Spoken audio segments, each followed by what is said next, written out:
बिस्मिल्लाहिर्रहमानिर्रहीम। अब हम स्टार्ट करेंगे स्कैपुलोथोरैसिक आर्टिकुलेशन। और इस पूरे टॉपिक में से आपको इसकी मूवमेंट्स का पता होना चाहिए, स्कैपुला की, और किस प्लेन में मूवमेंट हो रही है। तो यहाँ पर I have made these notes. सबसे पहले देखो कि ये एक फंक्शनल जॉइंट है। फंक्शनल जॉइंट का क्या मतलब है? जब हम नॉर्मल जॉइंट की बात कर रहे होते हैं, एनाटॉमिकल जो हमारी बॉडी में जॉइंट्स बने, जैसे शोल्डर जॉइंट है, तो देखो एक बोन होती है जो कन्वेक्स होगी, दूसरी कनकेव होती है। टिपिकली अगर हम बात करें, उसके ऊपर उसके साथ इस पूरे स्पेस को कवर कर रहा होता है एक जॉइंट कैप्सूल। यहाँ पर लिगामेंट्स अटैच होते हैं, ठीक है। लेकिन क्या आपके स्कैपुला और थॉरेक्स के दरमियान कोई ऐसी चीज़ है, कोई जॉइंट कैप्सूल है, कोई लिगामेंट्स अटैच कर रहे हैं इन दोनों को? नहीं, ऐसा कुछ भी नहीं है। तो इसलिए हम इसको कहते हैं ये एक फॉल्स जॉइंट है, या फंक्शनल जॉइंट है, फिजियोलॉजिकल जॉइंट है। अब हम इसकी मूवमेंट्स को डिस्कस करेंगे। सबसे पहले आ जाती है आपकी एलिवेशन एंड डिप्रेशन। एलिवेशन का क्या मतलब है? अगर ये आपकी बॉडी की मिड लाइन है, ये आपका पूरा थॉरेक्स गुजर रहा है, ये स्कैपुला पड़ा होगा, ठीक है। हम स्कैपुला को यहाँ प्लेस कर देते हैं, ये इसकी एनाटॉमिकल पोजीशन है। तो एलिवेशन, ये ऊपर गया, एलिवेटेड। ये आ गया डिप्रेशन, ठीक है। और ये कौन से प्लेन में हो रही है? ये हो रही है फ्रंटल प्लेन में। Elevation depression is occurring in the frontal plane, ठीक है। देन आ जाती है आपकी प्रोट्रैक्शन एंड रिट्रैक्शन। प्रोट्रैक्शन का क्या मतलब है कि जो आपकी नीचे देखिए आप, इंफीरियर एंगल ऑफ स्कैपुला है, वो आपकी मिड लाइन से दूर जाएगा। लेकिन किस तरीके से दूर जाएगा? स्कैपुला है और ये अब दूर जाएगा तो पूरा यूं होगा, ठीक है। स्कैपुला पूरी यूं टिल्ट हो जाएगी, तो इसको कहते हैं प्रोट्रैक्शन हो रही है, ठीक है। यूं करके टिल्ट होता है। उसके बाद आ जाती है रिट्रैक्शन में, इंफीरियर एंगल आपका यूं पास आ जाता है मिड लाइन के, ये होती है रिट्रैक्शन, ठीक है। आपकी बुक में भी शो हुई है प्रोट्रैक्शन, अगर आप यहाँ पर देखें तो ये हो रही है प्रोट्रैक्शन, जिसमें इंफीरियर एंगल दूर जा रहा है। लेकिन दूर किस तरीके से जाता है ये इंपॉर्टेंट है, वो पूरा रोटेट करती है ये स्कैपुला आपकी। तो ये हो रही होती है ट्रांसवर्स प्लेन की मूवमेंट, ठीक है। देन आ जाती है upward and downward rotation. Upward and downward rotation में देखना है आपने ग्लिनोइड फोसा को। जब आपका ग्लिनोइड फोसा ऊपर की तरफ जा रहा है तो ये हो गई है अपवर्ड रोटेशन, नीचे आ रहा है तो ये हो गई डाउनवर्ड रोटेशन, ठीक है। Upward rotation, downward rotation. और ये किस प्लेन में अब हो रही है? देखो ये स्लाइडिंग हो रही है सिर्फ इसमें, ये हो रही है फ्रंटल प्लेन में। इससे पहले हमने की थी एलिवेशन डिप्रेशन, फ्रंटल प्लेन की मूवमेंट थी। अब हम कह रहे हैं अपवर्ड रोटेशन, डाउनवर्ड रोटेशन, ये भी है फ्रंटल प्लेन की मूवमेंट। उसके बाद आ जाती है आपकी इंटरनल एक्सटर्नल रोटेशन। इसको हम आम तौर पे कह रहे होते हैं विंगिंग ऑफ स्कैपुला हो रही है। अब देखो ये है आपका स्कैपुला, अब पूरा जो मीडियल बॉर्डर है ना, ये आपका टिल्ट करेगा, ठीक है। एक्सटर्नल रोटेशन, इंटरनल रोटेशन, ठीक है। तो ये पूरा मीडियल बॉर्डर आपका मूव हो रहा है। जो इंफीरियर एंगल है वो दूर नहीं जा रहा, सिर्फ मीडियल बॉर्डर आपका पूरा टिल्ट हो रहा है। इसको कहते हैं इंटरनल एक्सटर्नल रोटेशन। और ये अब किस प्लेन में हो रही है? देखो यूं यूं, ये हो रही है ट्रांसवर्स प्लेन की मूवमेंट।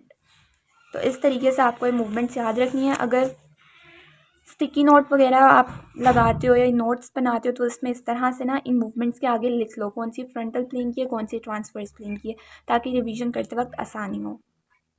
नेक्स्ट टॉपिक हमारे पास स्कैपुलर स्टेबिलिटी है। अब हम देखते हैं कि स्कैपुला का पोस्चर के साथ क्या रिलेशनशिप है और नॉर्मल पोस्चर में हमारा स्कैपुला कैसे पोजीशन होता है।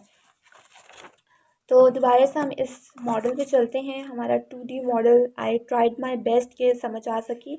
तो ये देखो ये आपकी ह्यूमरस बोन है और ये आपका स्कैपुला। तो जब यहाँ पर इसकी अटैचमेंट होती है तो देखो नॉर्मली एक इंसान का आप बाजू अगर देखते हो जिसको पोस्चरल इश्यूज़ नहीं है, वो देखो इसका बाजू क्या ऊपर की तरफ यूँ उठा हुआ होता है या नीचे हैंग कर रहा होता है, ठीक है। सब अपना बाजू देख लो, बेशक नीचे हैंगिंग पोजीशन में आपका बाजू, यानी कि सारी जो ग्रेविटी की फोर्स है वो नीचे की तरफ लेकर इसको जा रही है। तो इसकी वजह से कुछ ना कुछ आपका जो स्कैपुला है उसकी भी मूवमेंट चेंज हो जाती है, ये भी डाउनवर्ड रोटेटेड होता है, ठीक है। स्कैपुला की हमें एक चीज़ पता चल गई कि नॉर्मल पोस्चर में स्कैपुला डाउनवर्ड रोटेटेड होता है और उसके साथ साथ ये प्रोट्रैक्टेड स्टेट में भी होता है कि ये अपनी अगर अगर हम पहले इसको यहाँ पे रखते हैं तो ये इसी जगह पे नहीं रहता। अगर आप लैब्स में जाके एनाटॉमी लैब में जाके मॉडल देखो तो स्कैपुला की पोजीशन इस तरह से हुई होती है कि इन्फीरियर बॉर्डर जो है वो inferior angle sorry away from the mid line होता है, ठीक है। तो अगर हम 3D में इसको कोशिश करते हैं तो कुछ इस तरह से ये बन रहा होता है, ठीक है। ये अवे भी होता है यानी कि ये प्रोट्रैक्टेड स्टेट में भी होता है, डाउनवर्ड रोटेटेड भी होता है और फॉरवर्ड टिल्टेड भी होता है, ठीक है। इस तरह से आपका स्कैपुला पोजीशन होता है नॉर्मल पोस्चर में। बस ये 3 चीज़ें याद रखनी है और इसको मार्क कर लो फॉर MCQ कि नॉर्मल पोस्चर में आपका स्कैपुला डाउनवर्ड रोटेटेड होता है। हमें पता चल गया कि ह्यूमरस और ग्रेविटी के इफेक्ट की वजह से वो नीचे की तरफ रोटेटेड है। फिर वो प्रोट्रैक्टेड है, साथ में वहाँ पर एक फॉरवर्ड टिल्टिंग मोमेंट भी है, ठीक है। यहाँ पर स्कैपुला की मूवमेंट्स बताई हुई हैं in relation with the arm motion. जब आप अपने बाजू को ऊपर लेकर जा रहे हो फ्लेक्शन की तरफ, एबडक्शन की तरफ, तो उस टाइम पे स्कैपुला में जितने भी मोशंस आ रहे होते हैं, मूवमेंट हो रही होती है, वो आपके स्कैपुलो ह्यूमरल मसल्स की वजह से होती है। इसमें आपको ये पता होना चाहिए। नेक्स्ट इसकी फर्दर डिटेल हम कमिंग टॉपिक्स में डिस्कस करेंगे, जिसमें पूरा एक टॉपिक होगा स्कैपुलो ह्यूमरल रिदम का, वो इंपॉर्टेंट है। तो इसको बस एक दफ़ा रीड कर लेना है क्योंकि इसमें सारे मसल्स के बारे में बताया हुआ है, जो कि मसल्स की एनाटॉमी अगर आपकी स्ट्रॉन्ग है तो आपको पता चल जाते हैं कि कौन सा मसल कब एक्टिवेट होगा। देन हम देखते हैं कि अगर किसी इंसान का पोस्चर ही ख़राब है तो क्या उसकी वजह से आपके स्कैपुला और ह्यूमरस पे भी फ़र्क पड़ेगा। तो अब इसको थोड़ा आपने अच्छे से कर लेना है बिकॉज स्पाइन के चैप्टर में सब पोस्चर्स डिस्कस किए हुए हैं, तो ये आपके लिए इम्पॉर्टेंट चीज़ है। फॉल्टी पोस्चर में हम डिस्कस करेंगे स्वे बैक या स्लाउच पोस्चर, ठीक है। तो इसमें देखो आप, जब किसी इंसान का स्लाउच पोस्चर होता है, इसको हम कहते हैं उसकी थोरेसिक काइफोसिस हो गई। यहाँ पर देखो ये उसको काइफोसिस। अब काइफोसिस की वजह से उसका यहाँ पर स्कैपुला जो पड़ा हुआ था पहले एनाटॉमिकल पोजीशन में, वो सारा अपनी काइनेमैटिक्स चेंज करके फॉरवर्ड टिल्टिंग की तरफ चला गया है, आगे को यूँ झुक गया है, ठीक है। यहाँ पर काइफोसिस की वजह से सब कुछ इसका आल्टर हो गया। अब इस एक चीज़ की अल्टरेशन की वजह से आपके मसल्स ख़राब हो जाएंगी, आपका स्ट्रेंथ बैलेंस ख़त्म हो जाएगा और इसकी वजह से स्कैपुला के आगे क्या चीज़ अटैच थी, ह्यूमरस अटैच थी, ह्यूमरस की भी पोजीशन ख़राब हो जाएगी। सारी बातें जब इसकी पोजीशन ही ख़राब हो गई है तो आगे जो भी चीज़ इसके साथ अटैच होगी वो भी अल्टर कर लेगी अपनी पोजीशन को। इसमें से बस आप ये याद रखो कि जब स्लाउच पोस्चर हुआ तो उसकी स्कैपुलर काइनेमैटिक अल्टर हो गई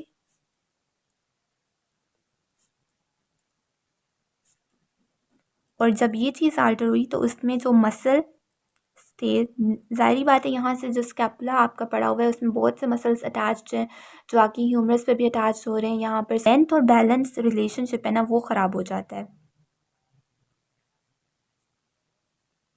इसमें भी चेंजेस आ जाएंगी।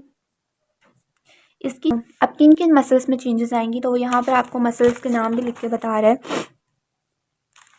ये देखो, डिक्रीज फ्लेक्सिबिलिटी हो जाएगी पेक्टोरालिस माइनर में, लेवेटर स्कैपुला में, स्केलिने मसल्स में और आपके सेरेटस एंटीरियर और ट्रापीजियस मसल में वीकनेस आ जाएगी, ठीक है। तो एक पोस्चर ख़राब होने की वजह से आपकी इतना सब कुछ चेंजेस आ रही हैं आपकी बॉडी में। उसके साथ साथ हम देखते हैं कि अब ह्यूमरस भी पड़ी हुई है ना, आगे ह्यूमरस की भी चेंजेस आपको पता होनी चाहिए। ह्यूमरल पोजीशन चेंजेस आ जाती हैं उसमें।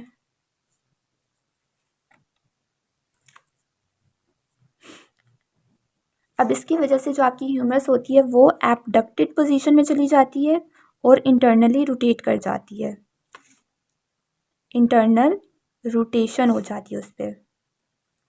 तो ये सब आपको पता होना चाहिए कि स्वे बैक पोस्चर में या स्लाउच पोस्चर में आपकी कैसे स्कैपुलर काइनेमैटिक अल्टर हुई, उसकी वजह से मसल लेंथ और बैलेंस रिलेशनशिप अल्टर हुआ और उसमें कौन कौन से मसल्स की अल्टरेशन आ जाती है।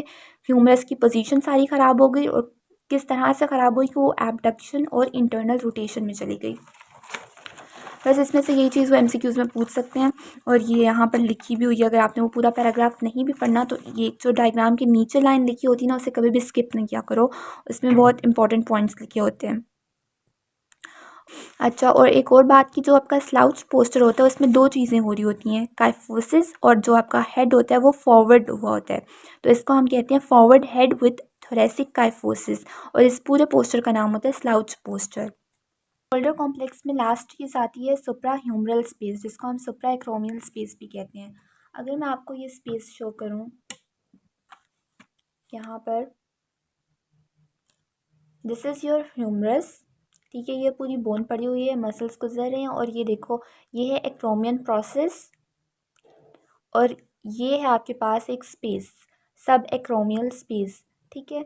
अब सब एक्रोमियल स्पेस में आपको पता होना चाहिए कोरेको एक्रोमियल लिगामेंट के बारे में। इसको हम कहते हैं ये एक आर्च बन रही होती है पूरी। आर्च क्या क्या चीज़ बना रही है, आपका एक्रोमियन प्रोसेस और कोरेको एक्रोमियल लिगामेंट, और इसके नीचे से बहुत से स्ट्रक्चर्स पास कर रहे होते हैं, जैसे कि सुप्रास्पाइनेटस पास कर रहा है, लिगामेंट पास करेंगे, बर्सा पड़ा होता है आपके पास, सब एक्रोमियल बर्सा। तो जब भी ये स्पेस आपकी कंप्रेस हो जाती है या रिड्यूस हो जाती है, तो ये सब स्ट्रक्चर्स जो यहाँ से पास कर रहे हैं उनकी इम्पिंजमेंट होती है, जिसकी वजह से आपको पेन आता है। तो इस स्पेस के बारे में आपको अभी तक यही बात पता होनी चाहिए कि कोरेको एक्रोमियल आर्च होती है इसमें, वो किस किस चीज़ से बनती है, वहाँ से स्ट्रक्चर्स पास हो रहे होते हैं, और जब ये स्पेस कॉम्प्रोमाइज़ होती है तो उसकी वजह से आपको इम्पिंजमेंट सिंड्रोम्स आते हैं। So that's all for this lecture. अभी बाकी चीज़ें हम फर्दर वीडियोज़ में डिस्कस करेंगे। Stay tuned.